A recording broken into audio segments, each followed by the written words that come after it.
What's up? I'm Ayla. This is Let's Talk BL, a boys love podcast. Welcome back to the podcast. It is Sunday Series Sunday, that day of the week where we talk all things one series and one series only. And this week, we're getting wild. We're talking about Dinosaur Love. We're going prehistoric. Which is wild in a lot of different ways, and we'll get to it. I can't wait. I have a lot of thoughts. I remember watching this pilot trailer, and I looked it up a year ago. Yeah, because this is a part of the Buddy Line Y series. Yeah, and when that title came out, I was like, excuse me? And there's 4 different ones, and they're all animal themed. And I remember watching, like, the overall, there was, like, a trailer where it, like, previewed all of them. Yeah.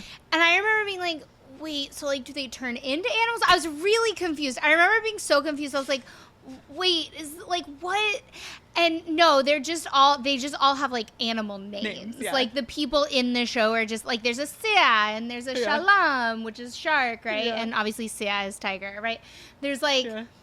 And then Dino is for dinosaur, right? So, like, they just all have, like, animal names. Yeah. But I remember being very confused when this came out. I was like, Same. I don't understand what's happening. This came out around the time that I was on my Man Little hype.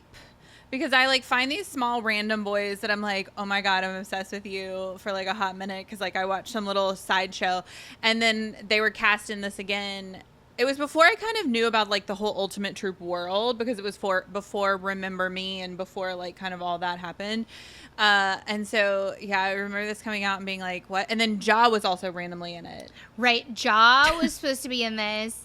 Not anymore, as far as I can tell. No. Also, of Man and Little, Man has now been recast. There's just, like, a lot of things that have happened. Also, I remember being confused as to, like, who was actually making this, because it was, like, a mishmash of people, and it's, like, a wabi-sabi thing, kind of, but also not really. Because Park is in it. Right. Random people. Yeah. Makes no sense. It's very confusing. Okay, nuts and bolts. It's on iQIYI. Potentially made by Ultimate Troop, because it was directed by Zanuck, who's like the leader of Ultimate Troop, and Tanam, which is like the actor that's been the side character in a lot of different things. Like, he was in Love in the Air, he was one of, I think, the main boys in Triage. He was in just like literally everything. It's only 8 episodes, but there are 2 special paid episodes. And you do need the other 2 to wrap up the story. So it's 10 episodes. You just have to pay for the last 2. On iQIYI. Go for it. So as Dino, we have Pepper. We'll talk about Pepper. And then as Rak, however you want to say his name, we have Kakong. Yes. Okay. Synopsis time. Bunny cute university student Rak's partner cheats on him with Rak's own best friend. This new period of hurt gives bad boy hazer Dino the opportunity to hit on Rak straightforwardly. Dino isn't afraid to make his feelings known. Unwavering, he waits for his junior to be shaken and open his heart to going out with him. This is a solid synopsis. Yeah, that's a fair synopsis. This series started out real hard and heavy. Cause like this like drama. You mean like dramatic? Yeah, this drama with Sweet Little Rock and his like his boyfriend and his best friend. Yeah. First of all, Mech, how dare you? I was like shook literally the whole first episode when he's like, it's our anniversary, and like literally when he reveals it's his anniversary, and then they show up at the front door and his bestie is like, he bought me the fried chicken I like. And then Rock is like, I don't even like fried chicken. I was so upset. I was what? Okay, but this is, I will admit, in the first episode, I started getting a little bit frustrated with Rock because I was like, tell him to leave. Be like, bro, it's my anniversary. Like, that's when I was like, not cool. I was like, okay, like, yes, it's completely on the boyfriend, who, by the way, had been cheating on him. So, like, that comes as a surprise to no one. Right. And the ex-bestie's name is Kram, Kram. Tart is the other boy. I'm looking at the notes and I'm like, wait, Tart is not the ex-bestie. Tart is the kid that he knew in high school that's now also after him. This series, different boy. He has lots of boys after him. So many boys. There's like pockets in this show. So the first pocket is this like whole ex-bestie who's at the time his current bestie. Right. And it's like, it's very weird. And he's like, well, and they end up getting shipped, but they don't really fully explain that situation to you. Right. Because the bestie is is an actor. Right. A very popular actor. Only and he's because like, of Mech, though. right. And Only he's like, because of his ship with he's Mech. like going through it because like this is his bestie's boyfriend, and he's like, you know, we're only friends. It's fine. But then they're like full on cuddling in the living room. Well, and also he overhears them having a conversation. So I just binged this whole thing. So it's very fresh in my brain. Yes. So he overhears them in the living room on the night of his anniversary, being like, I know you, like literally Seacram is like, I know you love me more, like you love me for real. You love me the way that you love me in front of our fans. I know that's real. And Mech is like, you need to be quiet. Like, what if he hears? And Not cool. Seacram is like, he's not going to hear. He's asleep. And he's like, but what if he's still awake? And I was like, bold. And then at some point, he like wakes up in the night and he goes in the living room and sees them like spooning. And he still doesn't kick them out. So at that point, honestly, I was like, Rak, this is kind of on you, bro. But then not really. Like I do not victim blame, but like also like kick them out. But also kick them out. The fact that as soon as Rock has like his own 2 feet and is like peace out to both of them, they both lose it completely. Yeah. You have what is his name? Seacram, the best friend, the bestie. You have the bestie full on commit suicide, right? No, he doesn't commit suicide. He pretends Calm down. to? No, he doesn't He pretend. No, attempts to. no. Okay, no. He goes into like a hospital. He does have like a full meltdown. He has a breakdown, and he's trying to get Rak to talk to him, and Rak is like avoiding him, and like the sweet landlady is like doing Rak a favor, and he's like, your bestie's not even here, like he's not gonna answer the door, but like he's fully inside. Yeah. And so, like, we see how, like, cray Seacram is. And this is after the whole confrontation, by the way, in the school bathroom, where, like, basically Seacram's like, I don't even understand why you're mad at me. Classic. And I was like, what? And even Mech is appropriately like, I'm sorry, my bad. Like, I did a bad thing. Like, I know this is bad. But Seacram's like, it's whatever. You're not going to stay mad at me. Bro. Bold. But so then, I mean, whenever that is the problem with the doormat, is that when the doormat is a doormat and then at some point is like, I have boundaries, everyone's like, psh, no you don't. But then whenever Rak is like, stays mad and is like, no, for realsies, like I don't want to be around you guys. It's not, no. He doesn't have a whole I know my worth situation. He's like, I'm just not it. Like he's not going to be abused anymore. Yeah. By them. Right. He ends up he's abused by others. Yeah. It's yeah, he doesn't truly put his foot down. Yeah. And but when he like sticks to his word and he's like, no, really, like you guys are erased from my life. That's what he says. He's like, you will disappear from my life, whatever. Fantastic. Then Seacram literally like stands in front of his apartment building, which is like above like a convenience store situation. Mm-hmm. And he's like, and it's not funny, but I'm just remembering the landlady's reaction to this, which was low-key funny. He starts, like, self-harming in front of the building. He starts, cutting himself in front of the building. And the landlady, like, runs up, trigger warning. Doesn't make sense after I said it. My bad. I'm sorry, you guys. Runs up and knocks on Rak's door and is like, your friend that won't leave you alone is, like, self-harming. And, like, he's, like, bleeding. Like, you need to come, like, shut this down. And then the landlady goes, I can't have a ghost in my building. And I was like, girl, that is not what you should be, like, focused on right now. But she is very sweet. She goes to the hospital with Seacram. She, like, gets in the ambulance with him. It's very sweet. The mood of the series is very whiplashy because you have this first chunk with the drama of the three. And it's, like, really dramatic and really serious because then you have the ex-boyfriend being like, I won't let you go, and, like, assaults him full on. Yeah, trigger warning, like, literally, like, attempts sexual assault. Here's the thing. Meanwhile, from the first episode, we get the introduction of Dino. Right. Who is like, cute boy, must be mine.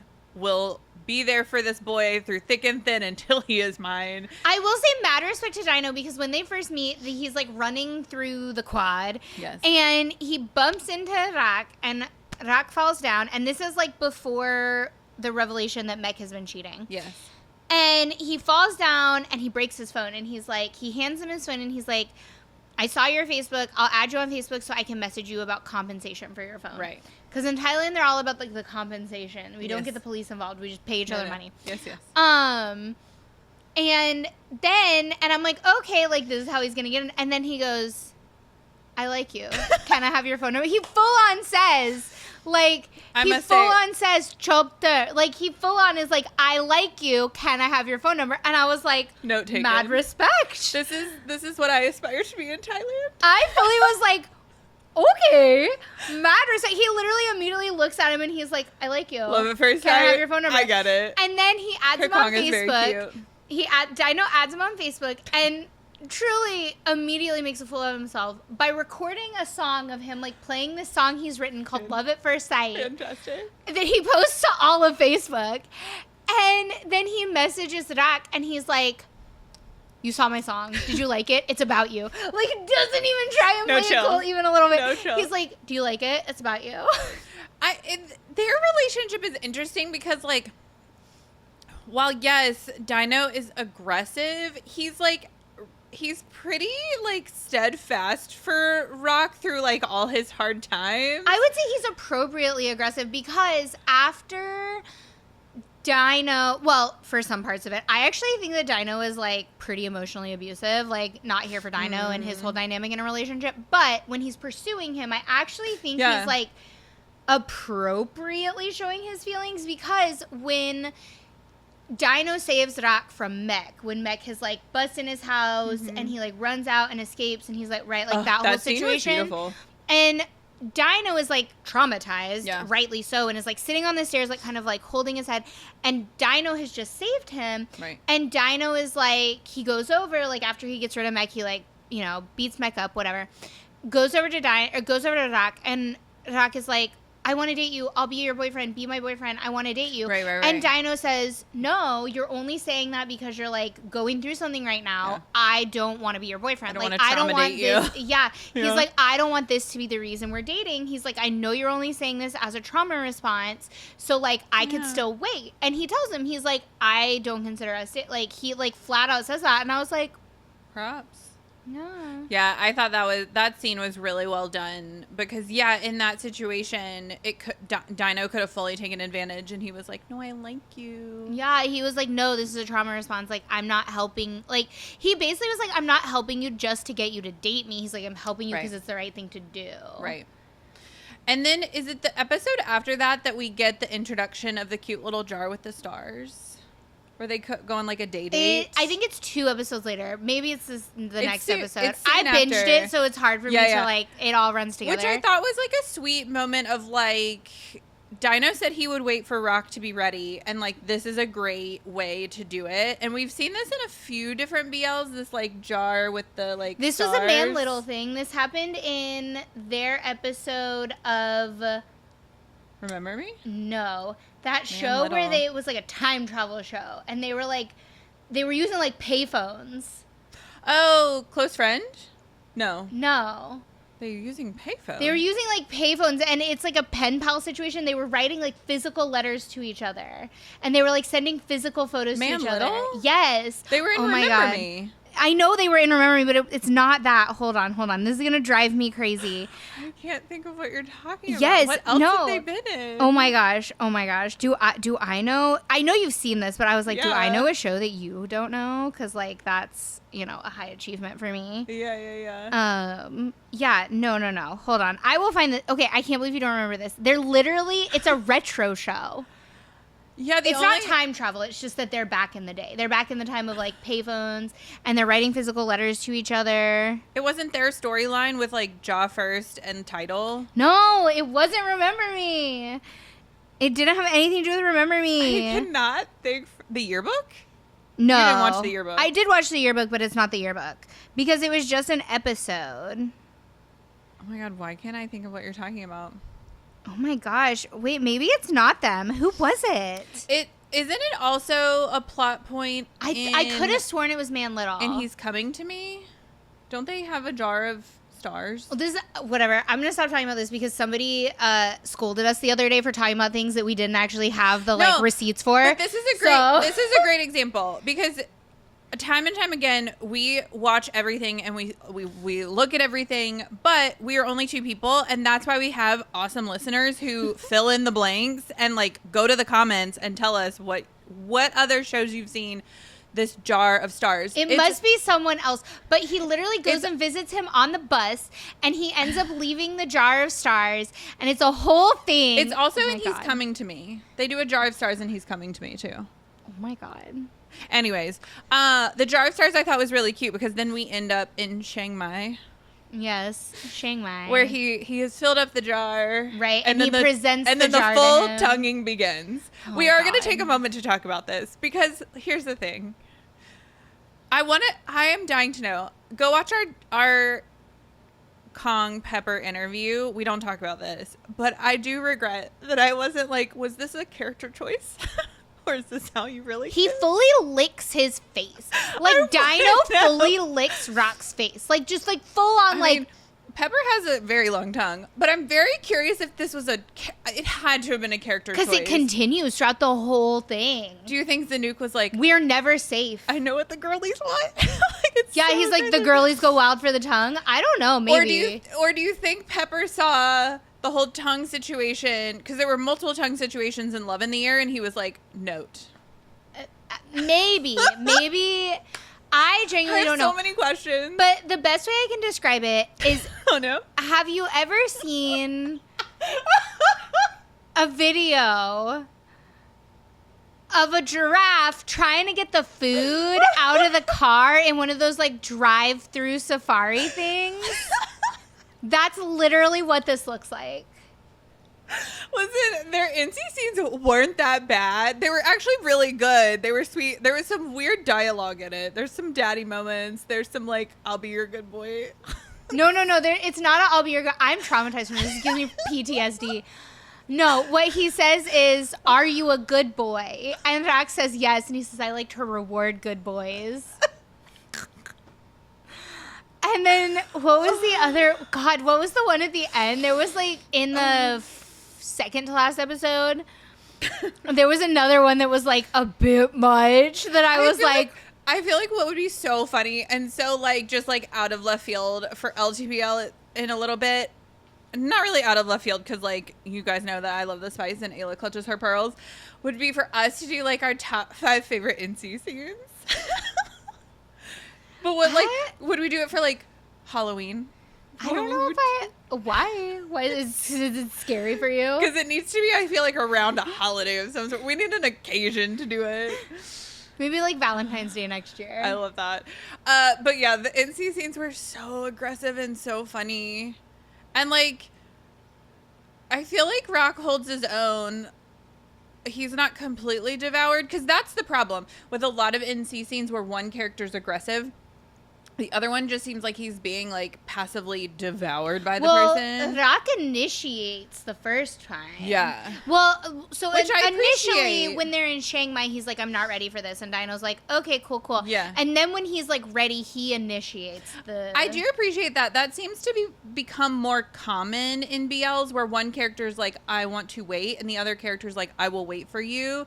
And then the like I want to wait character is like the one who initiates it, Yeah, he does initiate it.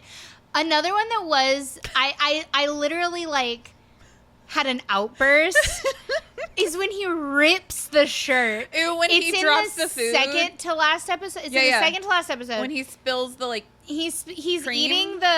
eating the fried dough sticks, and like in Thailand Like when you icing. order those, they give you like 2 sauces to dip them in, and one is condensed milk and one is pandan cream, and he's eating it with the condensed milk, and he like spills the condensed milk and it's like all over him, gotta get cleaned up. and Dino rips his shirt open but doesn't rip it all the way. No. Also, like, that's just not like, first of all, what if he liked that shirt, bro?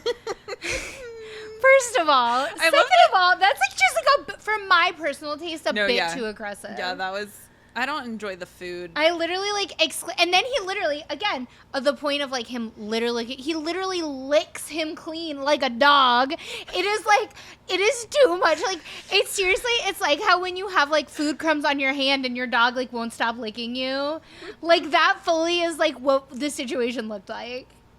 It was just a lot, okay? I do feel like Dino is very much a dog. Like a golden retriever. Or no, or like maybe like a German shepherd. Like a Rottweiler. He's like a German shepherd boyfriend. Yeah, because Rock is very like protective. Dino's protective of Rock. But Rock is very like in his own way assertive. Like not assertive, that's like too much of a word, but like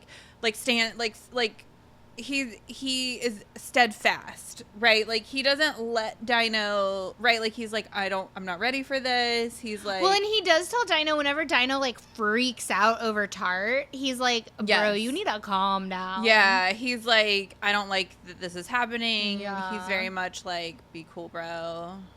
Because they get into a couple of fights in this series towards the end when they're in a relationship, and he's like, and Rock kind of throws little temper tantrums where he just like pouts, right? Like the Thai love a good sulking. They love to sulk. And so he just like sulks, and they're like, what's wrong with you? It's the dinner where they're like, all the friends are there, and they're like, what's wrong with Rock? What's his problem? Well, no, at the dinner, Dino's freaking out. And Rock is like, can we talk about this when your friends leave? Like, this is where I say that like Dino is like, not the best boyfriend. He's definitely immature. Because he fully is, like, weirdly possessive over him, and he's basically like, you can't speak to anyone, you can't look at anyone, you can't exist outside of me. Otherwise, I'm going to get jealous, and this is going to be a problem. And I was like, dude, you don't get to tell him, like, how he can live his life. Yeah, Dino and Rock definitely have a very interesting dynamic. It's definitely a lot healthier than Mech. But Rock does tell him, like, Dino is definitely being emotionally abusive, but Rock doesn't really, like, stand for it. Right. And Rock is like, well, we can talk about this when your friends leave, because this is weird now. And, like, and stuff like that. And he's like, you need to, like, control your temper a little bit better. Yeah. Like, also, we get this fun little side story between Dino and his, like, childhood bestie. Is that who Peak plays? Yes, where they have that like heartfelt moment. Yeah, so because Peak has earlier in the show lured Dino to like a back alley so that they can beat him up. Right. Why? I don't know. It never really got fully explained. It was something about like Peak's mom owed them money, but they like are like mad at Dino. So in order to pay off his mom's debts, he's like, "Listen, I could get you Dino." I don't know. Right, because. But it's never explained why they're mad at Dino. Like, they want to get Dino there to beat him up, but, like, it's never explained why. Like, I feel what like he did. That's the problem with a lot of, like, characters like Dino, is that everyone wants to beat them up, and, like, half the time you're like, I don't understand why. Yeah. Another fun storyline was with the, like, arranged marriage situation. Because that was just absurd. That did go viral, where people were like, he was like, no. Again, mad respect to Dino. Yeah. In some instances, mad respect to Dino, because literally Dino showed up to that dinner and was like, and the mom is like, oh, do you remember him, to the girl? And the girl's like, yeah. And it's super funny because every time they pan to her, they play this like weird music. And she's like, yeah, I remember him. And then the girl's mom asked Dino, like, do you remember her? She used to follow you everywhere. And he's like, yeah, I remember her. And then he just turns to his parents and he's like, I'm not going to marry her. And everybody's like, except his mom. His mom is like, I could have told you guys this was coming. But like, he literally was like, I'm not going to marry her. And then the girl's mom is like, what is this? I thought we came here to talk about the marriage, a la Big Dragon, like big dragon vibes. And I want to know, like, was there communication, or do you think Dino showed up and saw the girl and was like, oh, I see what's happening No, here? he knew. Okay. He knew that, like, this was this, so like, he brought his pre-arranged boyfriend marriage. for, like, right. backup. Well, so that's what he said. He's like, I actually came here to introduce my boyfriend to my parents.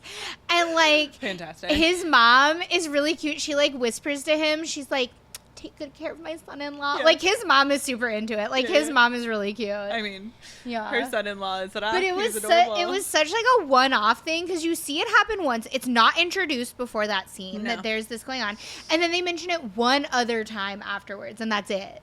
Yeah, I feel like we have these like random little moments throughout the series that are disjointed, but also just like lighthearted moments, maybe, to like bring a little grounding to the overall. It makes no sense. I don't know. My favorite part of the whole show is actually Shalom.